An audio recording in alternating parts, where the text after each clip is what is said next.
తెలంగాణ ముఖ్యమంత్రి కేసీఆర్ తీరుపై AP deputy CM KE Krishnamurthy ఆగ్రహం వ్యక్తం చేశారు. ముఖ్యమంత్రి స్థాయికి తగిన భాష ఆయన మాట్లాడటం లేదన్నారు. కేసీఆర్ కు జగన్ అనే తోడుదొంగ వత్తాసు పలుకుతున్నారన్నారు కేఈ.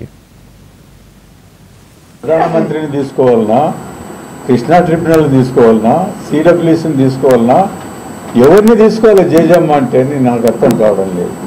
జేజమ్మ కూడా అడ్డుపడడం లేదంటున్నాడు. భాష ఎటువంటి భాష వాడుతున్నాడో మాకు అర్థం కావడం లేదు. నీకు ఈరోజు ఆంధ్రలో ఒక తోడు దొంగ దొరికినాడు.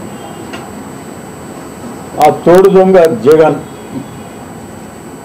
ఈ జగన్ను అడ్డం పెట్టుకొని నువ్వు ఇష్టం వచ్చినట్టు ఈరోజు మాట్లాడుతూ ఉన్నావు. జగన్కు కూడా బుర్ర ఖాళీ అయిందేమో అని చెప్పి నాకు అనుమానం వస్తూ ఉంది. లేకపోతే కనీసం తెలంగాణ ముఖ్యమంత్రి ఈరోజు ఏ విధంగా సెంటిమెంట్ వాడుకుంటున్నాడో, జగన్ ఈ ఆంధ్రాల సెంటిమెంట్ ఎందుకు వాడుకోకుండా నువ్వు అతనితో గుమ్మక్కయి కుహన రాజకీయాల్లో ఎందుకు ఈరోజు అక్కడ చేస్తున్నావు ఢిల్లీలో అని చెప్పేసి మేము అడుగుతా ఉన్నాం.